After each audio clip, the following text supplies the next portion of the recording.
dengan adanya revolusi industri 4.0, kemudian juga diikuti dengan revolusi peradaban atau society 5.0, maka saat ini kita juga akan mengalami beberapa tantangan atau perubahan dalam hal ketenagakerjaan. Ya, misalnya dengan adanya teknologi otomasi, ya maka beberapa pekerjaan yang mungkin sifatnya clerical atau yang sifatnya monoton akan hilang, ya. Namun hilangnya pekerjaan yang secara tradisional ini juga akan dibarengi dengan tumbuhnya pekerjaan atau skill baru yang akan muncul di kemudian hari, ya.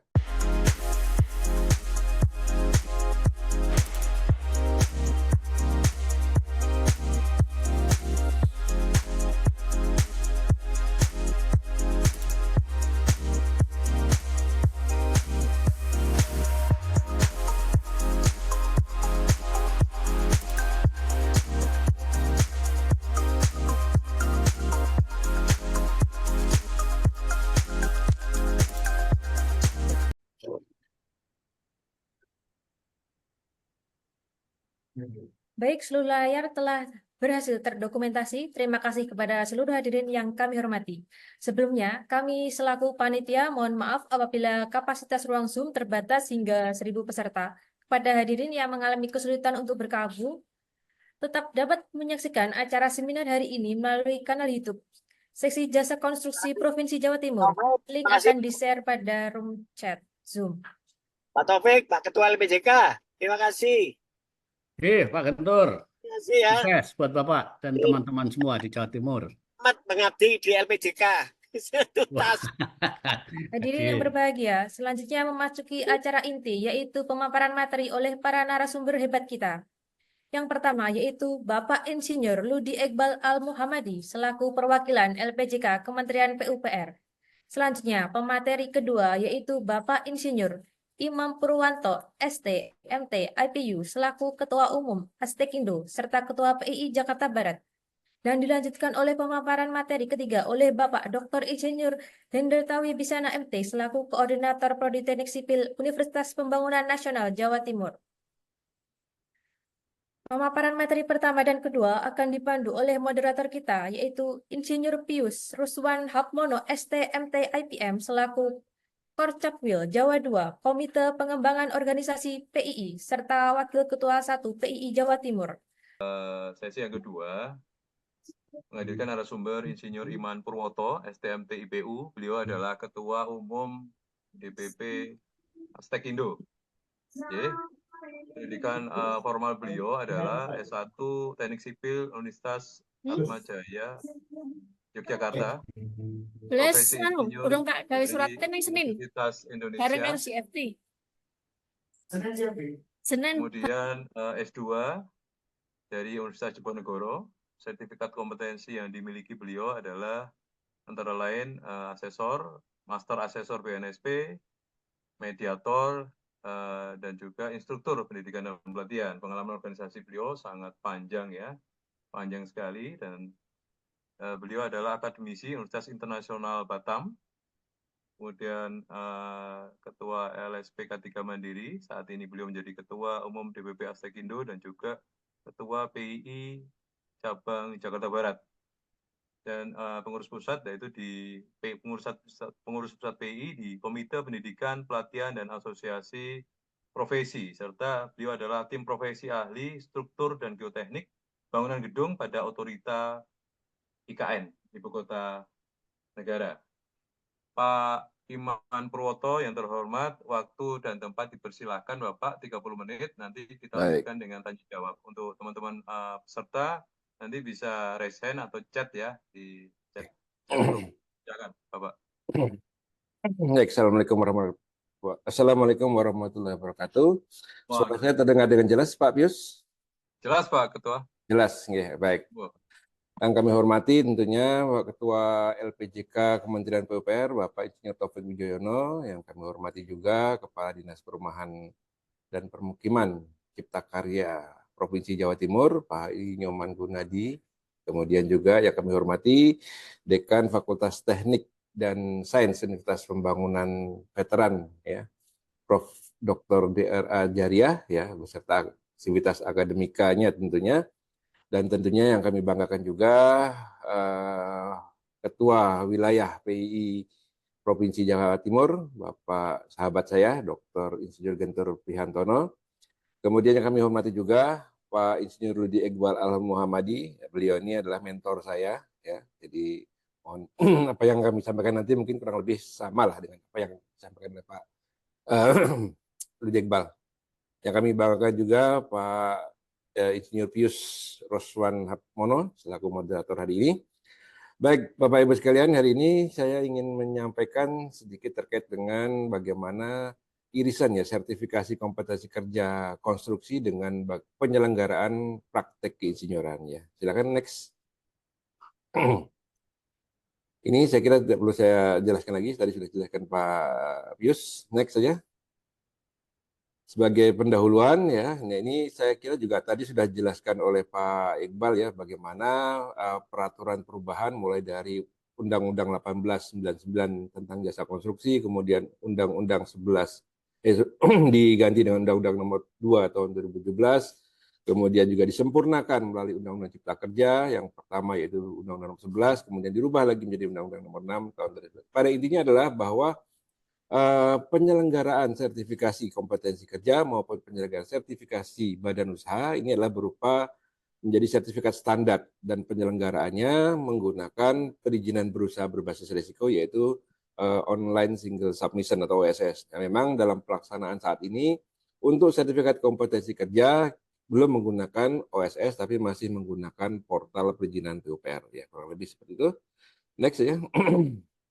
Nah ini juga transformasi ya, tadi juga sekilas sudah dijelaskan oleh Pak Iqbal ya terkait dengan bagaimana transformasi peran serta atau partisipasi. Jadi kalau di Undang-Undang Nomor 18 itu nomenklaturnya adalah peran serta masyarakat, sementara pada Undang-Undang Nomor 2 nomenklaturnya adalah partisipasi masyarakat ya dalam penyelenggaraan jasa konstruksi melalui satu lembaga. Ya kalau dulu lembaga LPJK nasional dan LPJK provinsi adalah merupakan lembaga independen dan mandiri ya. Namun kalau sekarang lembaga pengembangan jasa konstruksi adalah merupakan lembaga non struktural yang pembiayaannya dibebankan kepada anggaran negara ya. Kurang lebih seperti itu. Next saja.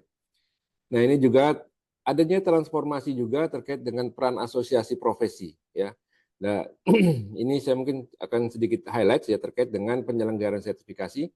Dulu pada Undang-Undang Nomor 18 tahun 99 ini penyelenggaraan sertifikasi ini peran serta asosiasinya adalah dalam pelaksanaan verifikasi dan validasi awal permohonan. Jadi dulu ketika seseorang akan mengajukan sertifikasi kompetensi kerja konstruksi, maka melalui asosiasi. Jadi asosiasilah yang melakukan verifikasi dan validasi permohonan awal. Apakah terpenuhi persyaratan dasarnya atau tidak. Setelah terpenuhi, maka akan diserahkan kepada unit sertifikasi tenaga kerja. Kalau dulu namanya USTK ya, yang ada di bawah LPJK, baik LPJK nasional untuk jenjang 9 dan LPJK provinsi untuk untuk tenaga terampil dan SKA ya, SKA muda dan madya. Nah, kemudian juga selain dari USTK provinsi, ini juga ada USTK mandiri yang dibentuk oleh masyarakat ya untuk penyelenggaraan sertifikasi di tenaga kerja di sektor konstruksi. Nah, Undang-Undang Nomor 2 ini merubah polanya di mana bahwa peran dari asosiasi ini tidak ada lagi dalam pelaksanaan sertifikasi. Tapi asosiasi profesi khususnya diberikan hak untuk membentuk lembaga sertifikasi profesi. Dan tentunya hak ini diberikan kepada asosiasi profesi yang sudah terakreditasi. Dan peran asosiasi ke depan adalah untuk melaksanakan pengembangan keprofesian. Jadi penekanannya di situ. Ya, baik. Next, lanjut. Nah, ini sedikit gambaran saja, tentunya adalah mimpi kita bersama bahwa kita sebagai bangsa Indonesia untuk menyongsong ada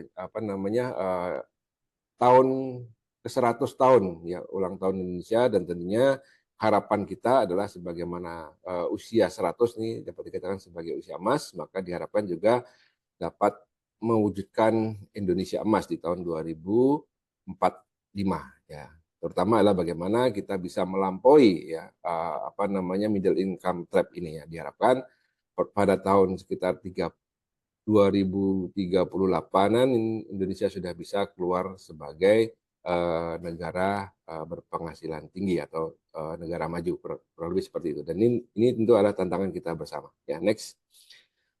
Nah, ini tentu adalah aset dan tantangan kita bahwa Indonesia saat ini memiliki beberapa potensi. Ya, dan potensi ini juga bisa mengakibatkan juga sebagai peluang, tapi bisa juga menjadi hambatan. Ya, misalnya jumlah angkatan kerja yang banyak ya akibat adanya bonus demografi katakanlah, namun jika produktivitas rendah ini juga menjadi tantangan bagi kita. Kemudian juga terkait dengan melek teknologi ini juga menjadi tantangan kita bahwa sebenarnya Indonesia ini adalah pengguna internet yang cukup besar ya, atau dikatakan sebagai pengguna internet terbesar keempat di dunia. Ya, namun apakah penggunaan internet ini sudah digunakan untuk kepentingan yang produktif atau hanya justru digunakan untuk kepentingan yang konsumtif? Ini merupakan tantangan kita. Kemudian juga permintaan domestik yang kuat tentunya akibat dari jumlah penduduk yang sangat besar ini juga merupakan aset ya.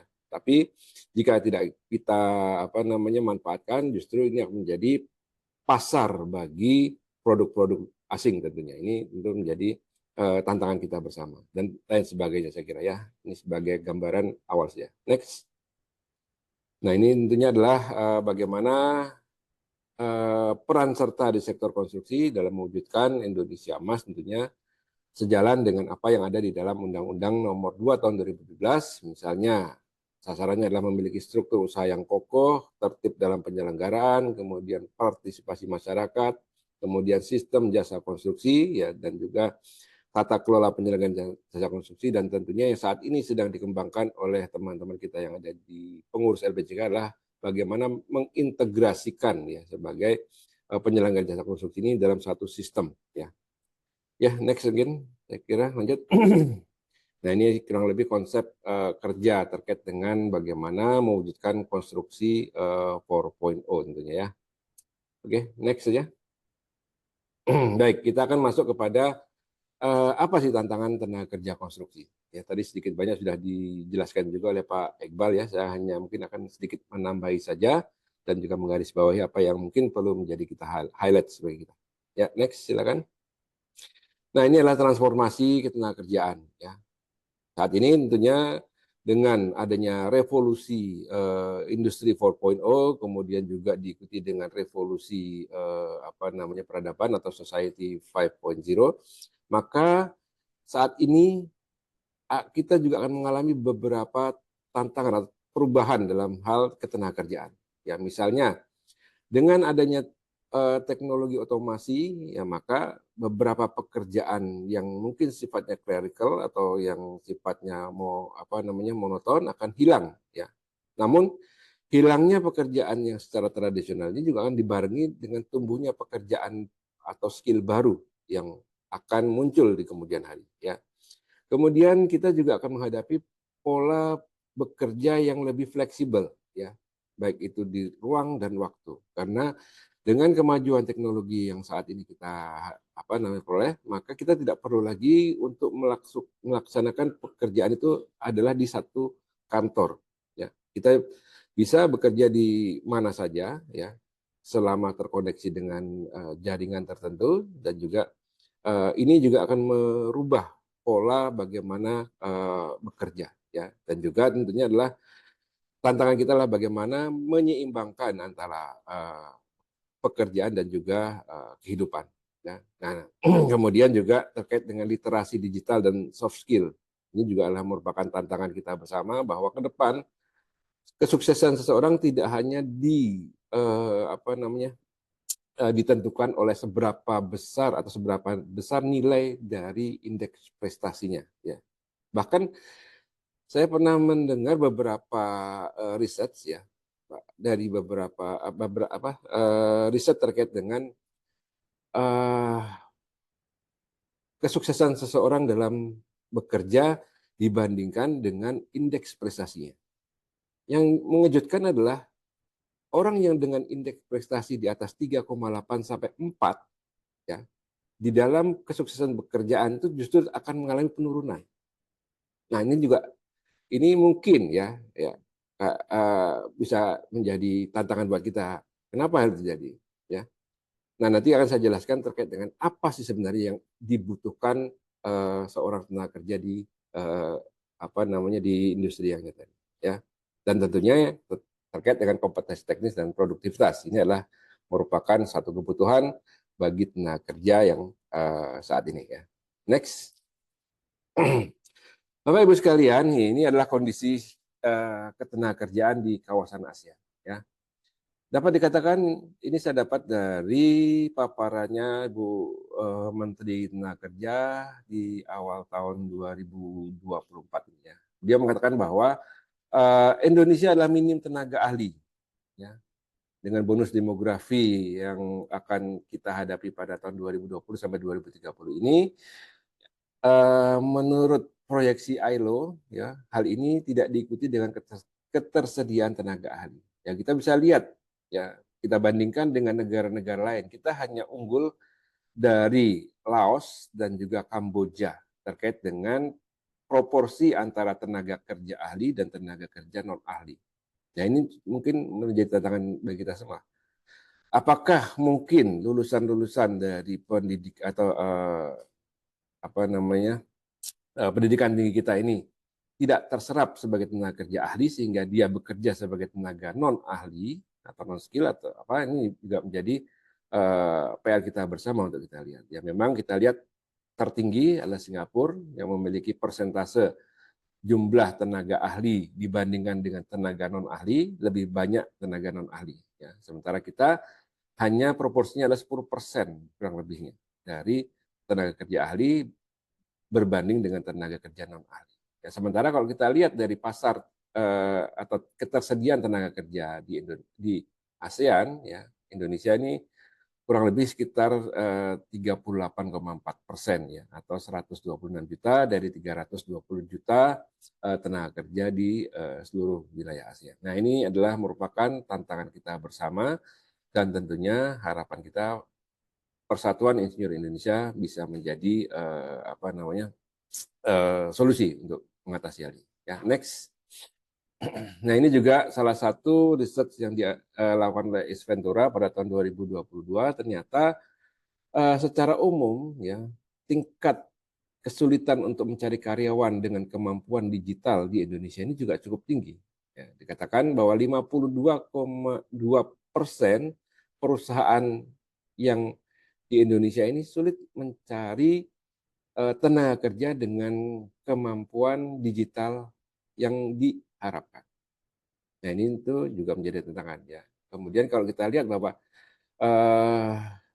seberapa penting ya kompetensi digital dari seorang tenaga kerja, perusahaan-perusahaan banyak menyampaikan bahwa 63,4% ini menyatakan bahwa tenaga kerja sangat penting dalam menguasai kompetensi digital. Ya, ini kemudian juga beberapa indikasi yang terkait dengan kemampuan digital ini bisa kita lihat. Jadi ini adalah apa yang menjadi permasalahan tenaga kerja konstruksi, tenaga kerja secara umum ya. Baik, next. Nah, ini saya kira kalau masalah data mungkin kita bisa gunakan data yang Pak Iqbal saja. Tadi saya lihat lebih update ya terkait dengan porsi tenaga kerja dan angkatan kerja di sektor konstruksi. Namun yang perlu saya tegaskan di sini adalah bahwa yang sama seperti yang disampaikan oleh Pak Iqbal tadi, bahwa tenaga kerja konstruksi ini adalah merupakan sebuah kewajiban. Nah, tenaga kerja konstruksi ini wajib memiliki sertifikat kompetensi kerja. Apa sih pentingnya sertifikat kompetensi kerja? Apakah dan apa sih bedanya antara sertifikat kompetensi kerja ini dengan katakanlah ijazah? Bukankah ijazah, sertifikat pelatihan itu adalah menggambarkan kompetensi, ya? Nah, terus apa fungsi dari sertifikat kompetensi kerja? Nanti akan kita bahas secara khusus. Ya, next saja. Nah, ini juga penggunaan tenaga kerja, saya kira sudah dijelaskan oleh Pak Iqbal tadi ya. Intinya bahwa jika pengguna atau penyedia jasa yang tidak mempekerjakan tenaga kerja, maka akan dikenakan sanksi berupa sanksi administratif. Ya, jadi Sanksi terkait dengan penggunaan tenaga kerja yang tidak bersertifikat adalah merupakan sanksi administratif. Ya, next.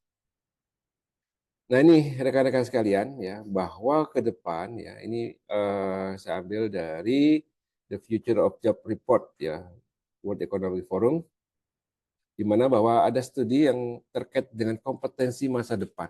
Ya, sebenarnya apa sih kompetensi yang dibutuhkan untuk dapat sukses di masa depan?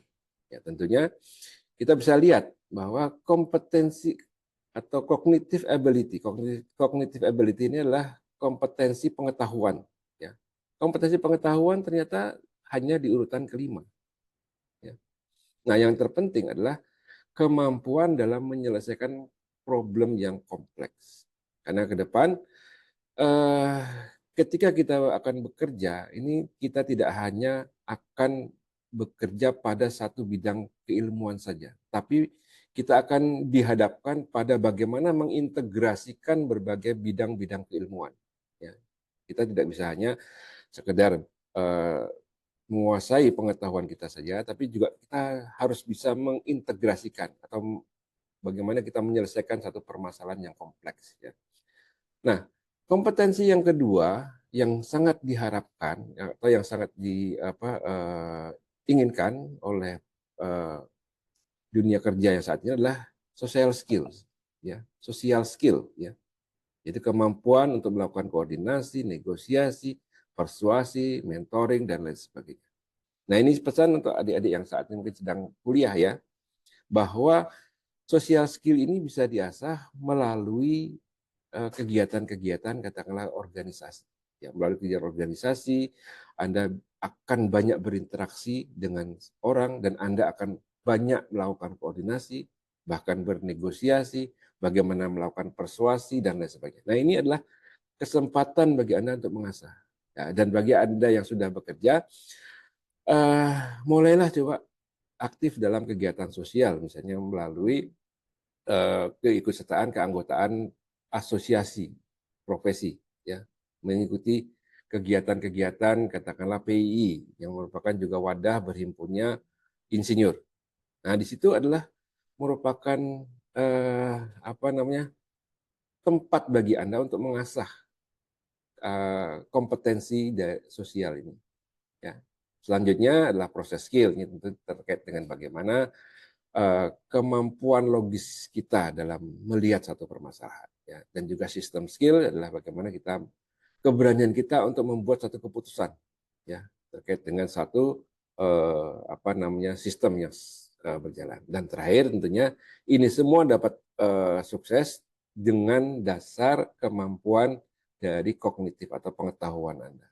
Jadi itulah kompetensi atau tantangan kompetensi yang dibutuhkan di masa depan. Nah, itulah yang harapkan adik-adik mungkin yang masih saat ini kuliah, ya, siapkan diri Anda untuk menghadapi kebutuhan kompetensi di masa depan tersebut. Ya, oke, next.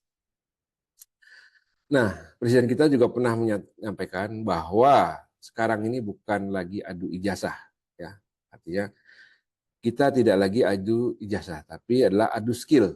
Ya, jadi ke depan bukan lagi apa ijazahmu, tapi apa keterampilan, skill atau kompetensi yang Anda miliki. Ya, ini kurang lebih kondisinya bahwa pembangunan SDM yang merupakan bonus demografi ini adalah tantangannya bagaimana membentuk SDM profesional yang kompetitif dan kompeten. Nah, tentunya ini terkait dengan desakan baik dari aspek globalisasi maupun industri 4.0. Oke, next. Lanjut lagi. Bapak Ibu sekalian, rekan-rekan sekalian, maka kita bisa mengatakan bahwa sertifikat kompetensi kerja ini adalah sebuah keniscayaan. Artinya bahwa ketika kita akan bekerja, apa bukti kita kompeten? Ya. Kenapa sertifikat kompetensi kerja tersebut penting? Karena sertifikat kompetensi kerja ini adalah merupakan bukti pengakuan atau merupakan produk hukum yang menjadi legitimasi, yaitu bukti pengakuan terhadap capaian kemampuan seseorang melalui pekerjaan tertentu yang ditetapkan oleh otoritas yang berwenang, tentunya berbasis kepada standar kompetensi yang telah disepakati dan ditetapkan. Ya. Oke, next mungkin lebihnya. Nah, Bapak Ibu sekalian, saya perlu menjelaskan terkait dengan bagaimana sih sistem sertifikasi kompetensi kerja nasional yang saat ini berlaku tentunya ya. Nah, berdasarkan Undang-Undang Nomor 3 tentang Ketenagakerjaan disebutkan bahwa setiap tenaga kerja berhak untuk mendapat pengakuan dan tentunya pengakuan ini perlu dilaksanakan dengan satu mekanisme sistem sertifikasi. Jadi sistem sertifikasi tadi dari sistem sertifikasi kompetensi, kemudian juga terkait dengan pengembangan kelembagaan, artinya bagaimana kita menciptakan lembaga penyelenggara sertifikasi yang profesional tentunya. Terus kemudian juga perlu bagaimana untuk memastikan bahwa lembaga penyelenggara sertifikasi tersebut handal ataupun sesuai dengan standar, maka perlu adanya sistem lisensi. Ya. Nah, kemudian di samping itu tentunya bahwa standar kompetensi yang ada ini tentu harus dilakukan harmonisasi, ya, agar dapat digunakan ya, atau dapat disetarakan dengan baik itu industri yang ada, kemudian terkait dengan standar internasional dan lain sebagainya. Yang tujuannya adalah bagaimana menciptakan seorang yang profesional, kompeten, dan kompetitif. Dan ini semua tentunya harus dilakukan dengan sistem penjaminan mutu dan akan menggunakan sistem data dan informasi. Jadi ini adalah 6 tahapan dalam sistem sertifikasi kompetensi kerja. Nah, tentunya ini untuk penyelenggaraan sertifikasi yang dilaksanakan oleh lembaga, maka perlu adanya infrastruktur dari sistem informasi sistem sertifikasi tersebut yang terdiri dari standar kompetensi, skema sertifikasi, asesor kompetensi, kemudian lembaga sertifikasi profesi itu sendiri, kemudian perangkat asesmen yang digunakan dan juga tempat uji kompetensi yang layak untuk menyelenggarakan sertifikasi kompetensi kerja. Jadi ini adalah kurang lebih bagaimana sistem sertifikasi kompetensi kerja nasional yang berlaku di Indonesia saat ini. Ya. Oke, next. Nah, Bapak Ibu sekalian, dalam penyelenggaraan sistem sertifikasi kompetensi atau mewujudkan employment atau tenaga kerja yang memiliki produktivitas yang tinggi, kemudian memiliki employability atau kemampuan dalam melaksanakan pekerjaan yang sesuai dengan standar dan lain sebagainya ini, maka perlu adanya peran serta dari seluruh pemangku kepentingan. Ya. Nah, yang pertama yang perlu dilakukan tentu adalah bagaimana pemangku kepentingan tentunya difasilitasi oleh instansi pembina sektor, ya katakanlah kalau di Kementerian di Jasa Konstruksi maka instansi pembina sektornya adalah Kementerian PUPR dan tentunya stakeholder lainnya adalah industri, perguruan tinggi dan lain sebagainya. Ini membentuk suatu standar kompetensi kerja. Nah, standar kompetensi kerja ini artinya akan menjadi dasar bagi penilaian ya, terhadap seseorang untuk dapat dikatakan atau diberikan pengakuan atas kompetensinya. Ya, jadi ini adalah standarnya dulu ya. Tentunya disesuaikan dengan kualifikasi nasional baik itu KKNI atau okupasi, atau bisa juga jika industri tersebut memiliki standar kompetensi kerja khusus tertentu, katakanlah bisa juga menggunakan klaster ya. Jadi skema dalam pelaksanaan sertifikasi kompetensi kerja itu ada KKNI, okupasi maupun klaster. Klaster ini adalah untuk kepentingan sektor tertentu yang secara spesifik industri tertentu. Nah, dengan SKKNI inilah artinya sebagai kesepakatan untuk menggambarkan seseorang itu kompeten itu seperti apa. Nah, ini ada di SKKNI.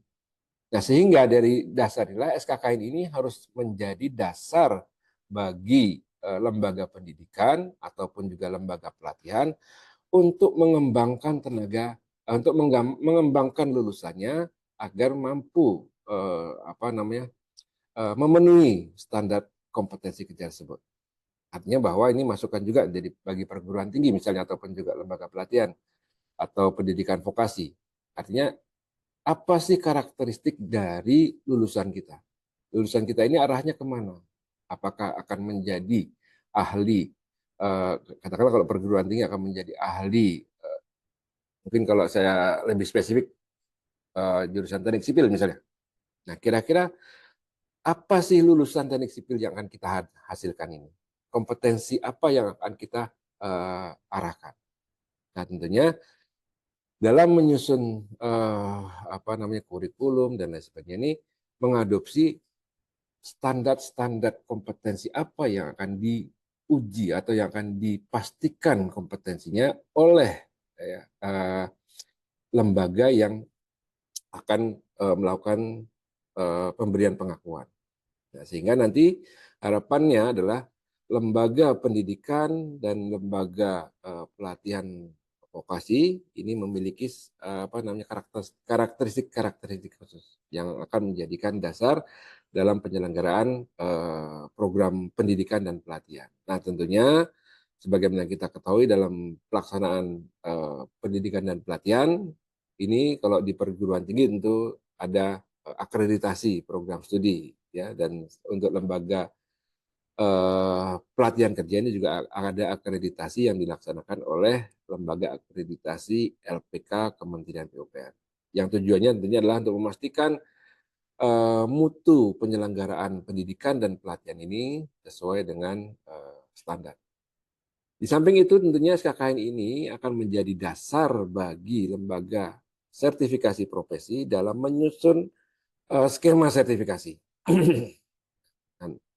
Untuk dapat menjalankan sertifikasi ini tentunya harus diberikan lisensi oleh BNSP ya, karena sesuai dengan Undang-Undang Nomor 3 atau tahun 2013 Undang-Undang Nomor 13 tahun 2003 tentang ketenagakerjaan ini jelas mengamanatkan bahwa lembaga negara memberikan kewenangan kepada BNSP untuk melaksanakan pemberian pengakuan kompetensi. Ya. Namun karena keterbatasan jangkauan BNSP, maka BNSP memberikan hak kewenangan pelaksanaan sertifikasi kepada LSP ya, atas nama BNSP. Jadi sebenarnya yang tugas utama penyelenggaraan sertifikasi profesi berdasarkan Undang-Undang Ketenagakerjaan itulah BNSP. Ya. Dan kemudian tentunya dalam pelaksanaan pemberian pengakuan ini, ya, LSP melaksanakan asesmen. Nah, di samping dari program pendidikan dan pelatihan kerja ini, maka lembaga sertifikasi profesi juga dapat memberikan pengakuan ya kepada tenaga kerja yang telah memiliki pengalaman, ya, atau pengalaman tenaga kerja berpengalaman. Jadi inilah kurang lebih bagaimana skema penyelenggaraan sertifikasi kompetensi dan juga keterlibatan dari seluruh pemangku sektor untuk melaksanakan sertifikasi profesi. Ya, next, Mas. Ya, ini manfaat sertifikasi kompetensi kerja, saya kira mungkin bisa dibaca kurang lebihnya. Next. Nah, ini juga terkait dengan praktek keisyuran tenaga kerja konstruksi. Ya. Oke, next. Nah, ini sebenarnya kalau kita bicara keisyuran itu sandingannya adalah terkait dengan sains. Tapi kalau kita lihat dari Undang-Undang Keisyuran, sains ini juga bagian dari praktek keisyuran kalau saya lihat ya. Tapi ya nggak apa-apa lah, kita coba analogikan saja ya. Kalau kita bicara sains, tentu kita bicara tentang bagaimana kita mencari ilmu pengetahuan, sementara kalau kita bicara keisyuran adalah bagaimana kita menghasilkan satu produk ya terkait dengan apa yang menjadi kebutuhan. Ya. Next. Nah, ini definisi keisyuran, saya kira mungkin bisa dibaca aja. Next. Saya kira udah 30 menit ya. Izin 1 menit lagi Pak Pius ya. Silakan Pak Ketum. Next saja kurang lebih. Nah, ini kurang lebih adalah tahapan dalam pelaksanaan praktek keisyuran dan juga praktek di sektor jasa konstruksi. Kurang lebih sama bahwa untuk menjadi tenaga kerja konstruksi, maka seseorang harus memiliki terkait tenaga kerja konstruksi kualifikasi ahli ya. Pertama, dia harus menjadi anggota profesi, memiliki sertifikat kompetensi kerja konstruksi yang terregistrasi di LPJK, barulah dia memiliki hak untuk bekerja di sektor konstruksi. Demikian juga untuk keinsinyuran, mulai dari program profesi, kemudian sertifikasi kompetensi insinyur, tanda registrasi insinyur, dan juga praktek insinyuran. Ya, kurang lebih seperti itu. Next. Nah, ini kurang lebih bagaimana penyelenggaraan sertifikasi keinsinyuran. Ya, next ya. Ini juga terkait dengan pengembangan profesi. Jadi bahwa untuk memastikan seseorang tenaga ahli yang kualifikasi ahli ini memelihara kompetensinya, maka wajib melaksanakan pengembangan keprofesian berkelanjutan. Nah, ini juga sama kewajiban dari seorang insinyur profesional, di mana tujuannya adalah memastikan bahwa setiap insinyur yang tersertifikasi ini senantiasa memelihara kompetensinya. Ya, oke, next. Baik, itu saja yang dapat kami sampaikan. Terima kasih Pak Pius ya. Mohon kurang lebihnya mohon maaf jika ada yang kurang tepat dalam penyampaian saya. Demikian, saya kembalikan ke Pak Pius. Iya, Ini terima kasih Pak Iman, luar ya, biasa. saya agak sedikit bermasalah ini. Saya ganti ini sebentar ya. Oke, siap. Ini ada yang resen Pak Ketua, sudah menunggu. Bentar. Iya, siap. Bentar.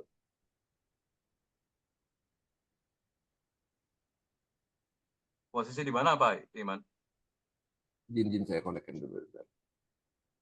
Di Jawa atau di Sumatera Pak? Izin. Dengar Pak Iman?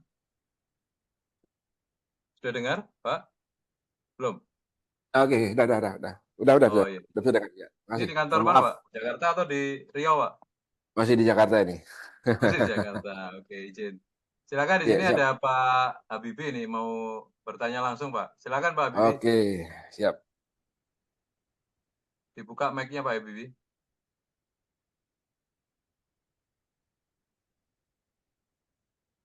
Pak Habibie, silakan. Terima kasih. Tadi belum bisa buka, harus izin hostnya dulu ini. Terima kasih Pak Pius. Salam kenal Pak Iman. Saya Salam kenal Muhammad Pak. Habibie, Pak.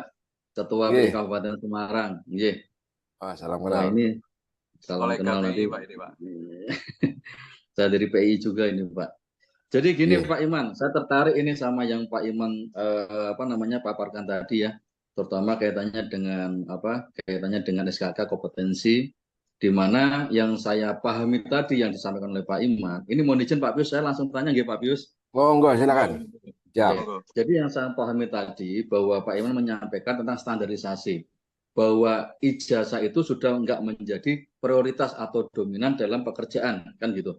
Ya. Dalam hal ini kan kalau kita melihat di beberapa perguruan tinggi Pak, terutama di aturan dikti, bahwa jurusan-jurusan itu kan ada turunan-turunan Pak. Seperti halnya saya itu kan background-nya elektrikal, turunan daripada mekanikal.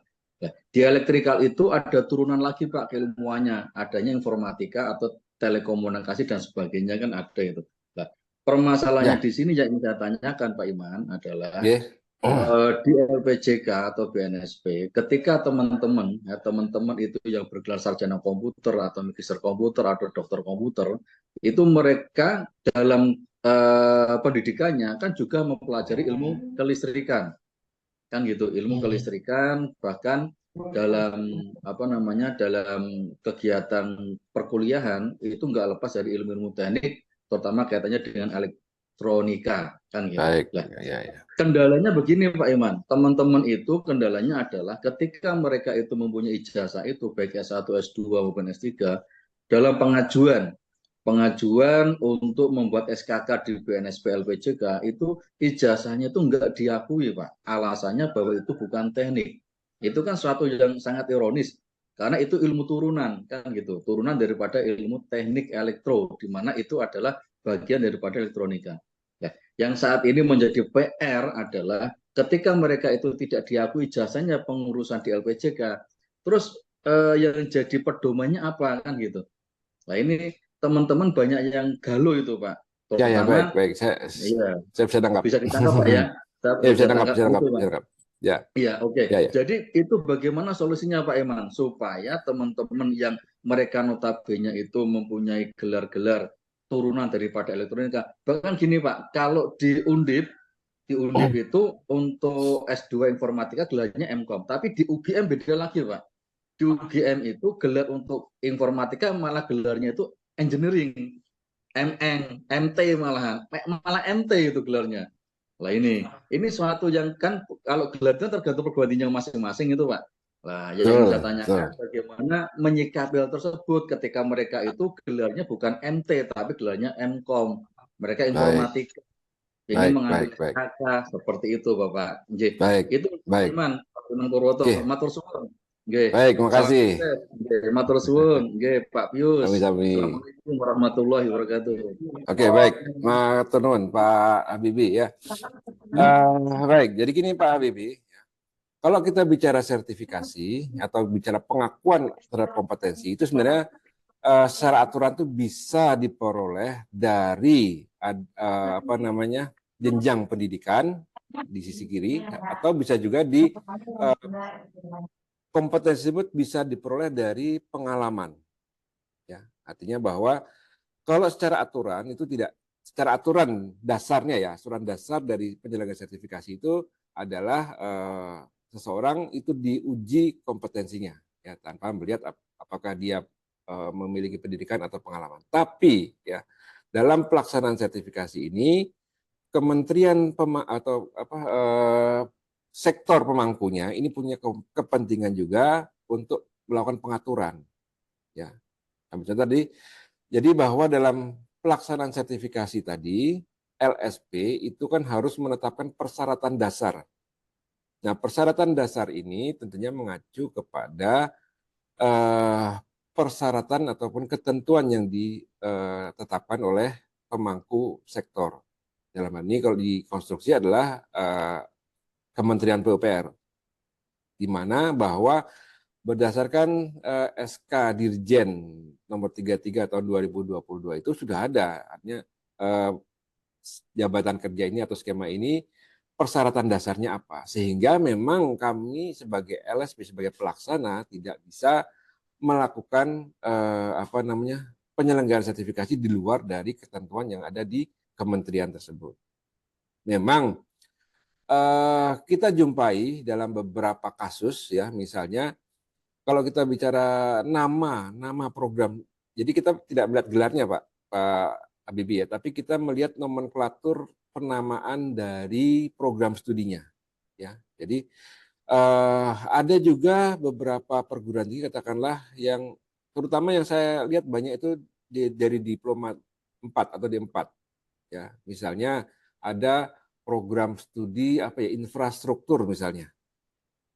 Jadi program studi infrastruktur. Nah, ini kan kalau kita mengacu kepada SK Dirjen nomor 33 tersebut tentu tidak ada program pendidikan itu. Tapi biasanya ketika kita melihat, jadi kami ketika melihat ada perbedaan dari nomenklatur penamaan program studi, biasanya kami akan meminta transkrip nilainya. Jadi transkrip nilai tadi kan menggambarkan tentang kompetensi-kompetensi apa atau pengetahuan-pengetahuan apa yang dimiliki oleh calon asisi tersebut.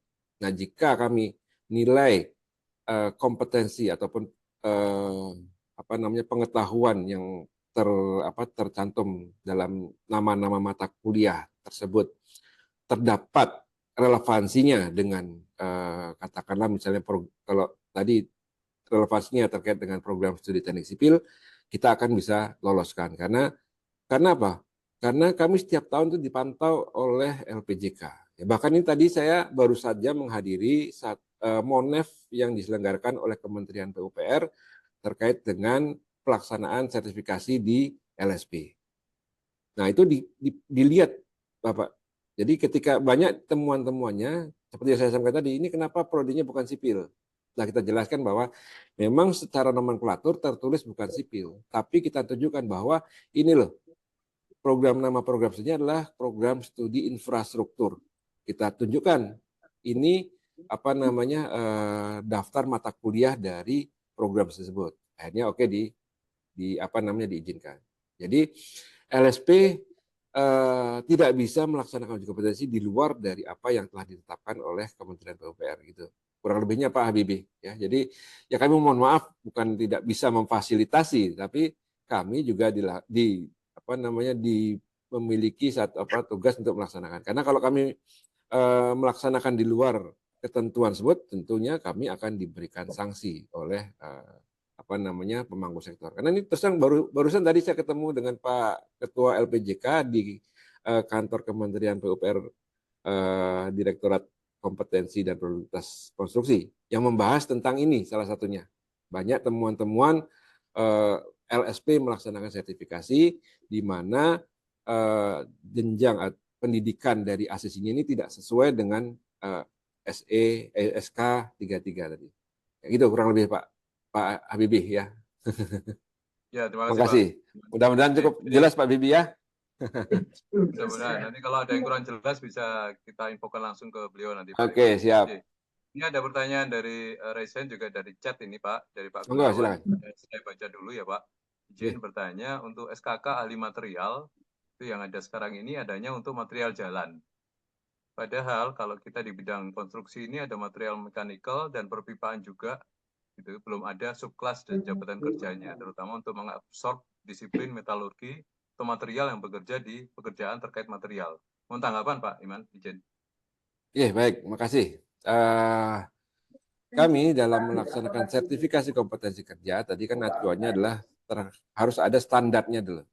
Ya, standar tadi tentunya ditetapkan oleh Kementerian Tenaga Kerja, ya, baik itu berupa standar kompetensi kerja nasional atau standar kompetensi kerja khusus yang ditetapkan atau standar internasional. Nah, terkait dengan keahlian material ini, memang kalau kita lihat standar kompetensi kerja yang ada di sektor konstruksi baru ahli material jalan.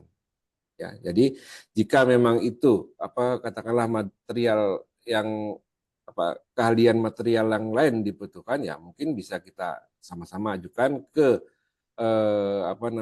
pemangku sektor, katakanlah di Kementerian PUPR, untuk kita dorong dalam pembentukan standar kompetensi kerja tersebut. Ya, jadi dan memang kebetulan saya juga di Kadin Indonesia ini setiap tahun kita bekerja sama dengan Kementerian PUPR, khususnya Direktorat Kompetensi dan Produktivitas Konstruksi.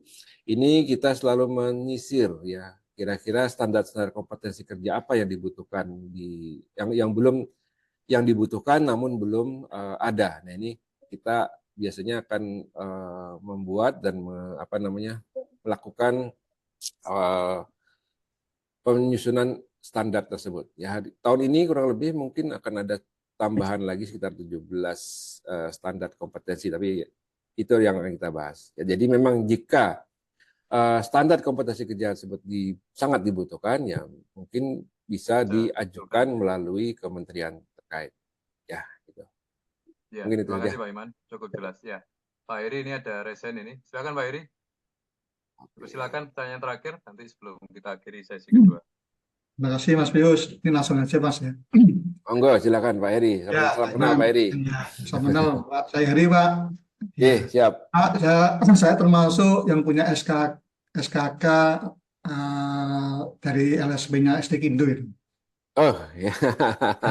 Iya Pak.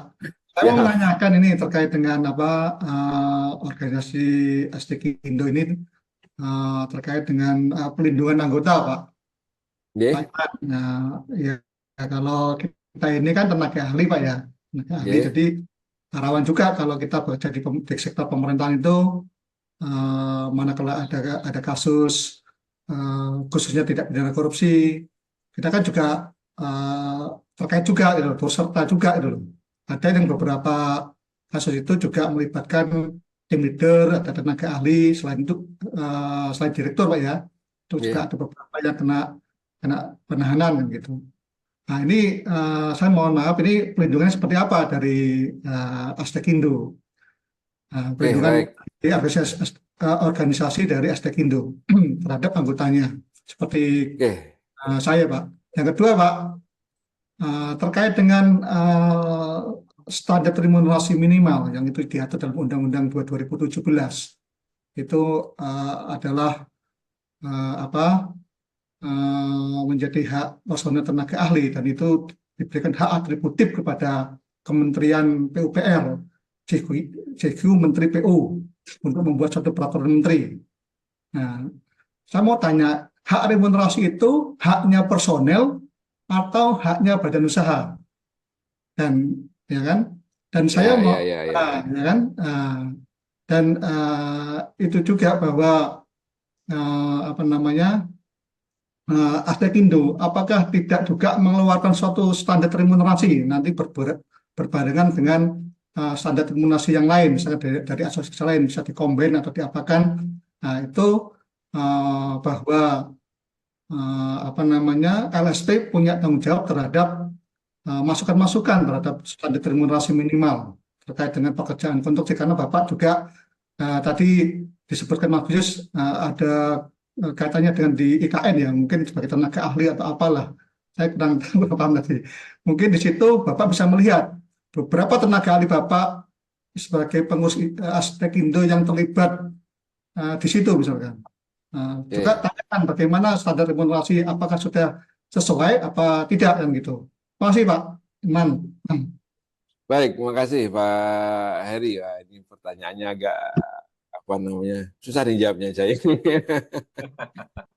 Terkait dengan standar numerasi, ya tentunya karena nomenklatur adalah standar numerasi, tentunya itu adalah hak yang harusnya diberikan kepada personil, ya artinya karena ketika numerasi ini kan terkait dengan jasa konsultasi tentunya Pak ya. Nah ini terkait dengan hak dari personilnya. Saya mohon maaf Pak, itu tidak juga terkait dengan jasa konsultansi secara khusus, tapi kan terkait juga tenaga kontraktor ini juga tidak ada biaya remunerasi terhadap tenaga ahli yang masuk di dalam badan usaha kontraktor yang terlibat di dalam badan usaha. Ya kan Pak? Ya, mohon Pak pencerahannya Pak. Terima kasih Pak.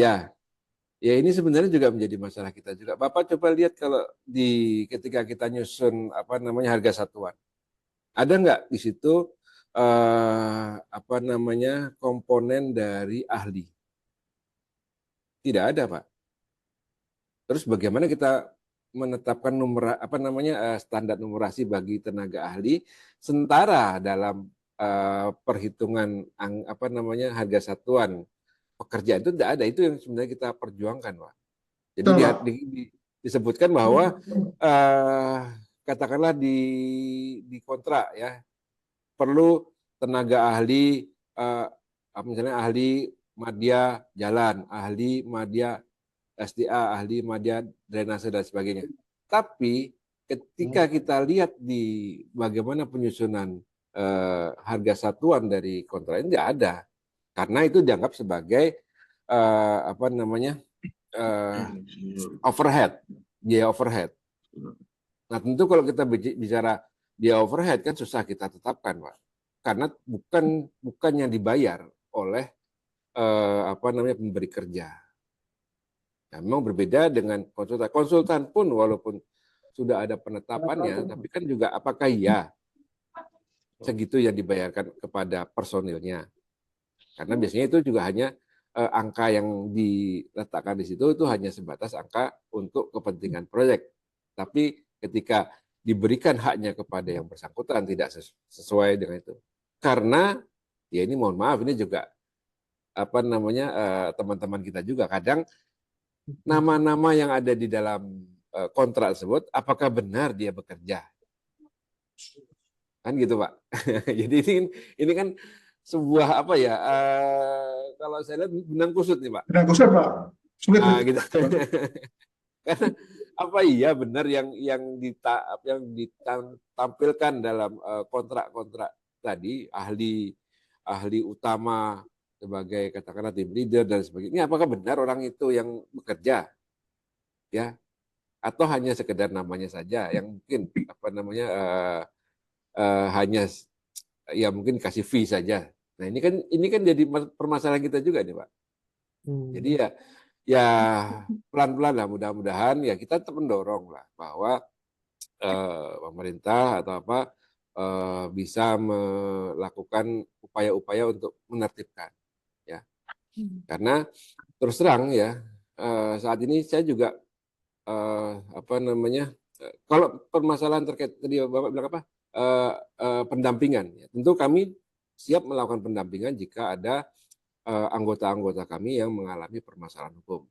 Ya, tentunya kita akan lihat bagaimana permasalahan hukumnya kita kaitkan dengan kode etik yang ada di tempat kita. Ya, jadi tentu pendampingan kami terkait dengan bagaimana pelaksanaan kode etik dan juga tata laku terkait dengan praktek dari anggota kita tadi. Seperti itu Pak, kurang lebihnya. Ya, mungkin bisa kurang puas mungkin Pak ya jawabannya, tapi ya seperti itulah kondisinya Pak Heri ya. Sama tahu lah Pak. Ah, iya. Tapi sebenarnya tidak boleh Pak ya. Nggak boleh harusnya kan gitu. Tapi ya gimana lagi, seperti itulah kondisinya kan. Ya, siap. Lanjut Pak. Terima kasih Pak Heri. Pak Iman, saya pikir waktunya sudah dari paparan Bapak hingga ke diskusi ini. Terima kasih banyak Pak Iman memberikan Terima kasih kepada kita terkait dengan terutama SKKNI ya. Jadi tadi ada beberapa statement yang Bapak sampaikan. Jadi selalu terbuka peluang untuk menambah jabatan kerja ya Pak Iman ya. Sesuai dengan kebutuhan dan memang market membutuhkan ya. Saya pikir seperti itu. Dan memang tadi disampaikan highlight dari paparan Bapak, memang jumlah tenaga tersertifikasi sendiri di Indonesia masih sangat terbatas, masih sangat rendah, terutama di negara-negara ASEAN. Bahkan kita sejajar dengan negara-negara Laos dan sebagainya seperti itu. Jadi ini Bapak Ibu sekalian dan juga teman-teman dari perguruan tinggi, mungkin ini tantangan buat kita semua, adik-adik mahasiswa atau alumni mahasiswa yang fresh graduate, paling tidak harus ada sertifikat pendamping ijazah untuk bisa menjadi bekal mereka untuk masuk ke dunia kerja. Jadi nanti perlu ada bridging dari pendidikan tinggi dengan asosiasi mungkin ya Pak Iman ya, untuk saling membina calon lulusan sehingga sesuai dengan dunia usaha dan dunia industri. Saya pikir itu yang perlu dilakukan karena kebutuhan harus sesuai dengan apa yang dihasilkan dari perguruan tinggi. Saya pikir itu. Terima kasih banyak Pak Iman. Kita akhiri, kita beri applause dulu kepada Pak Iman ini. Applause secara online ini Pak. Terima kasih banyak Pak Iman. Terima kasih Pak Pius. Terima kasih atas undangannya. Terima kasih banyak Bapak. Mohon maaf kalau ada kekurangan dari kami. Terima kasih. Terima kasih banyak. Selanjutnya kami serahkan ke moderator kedua ya. Saya izin kepada Pak Dita, monggo dipersilakan.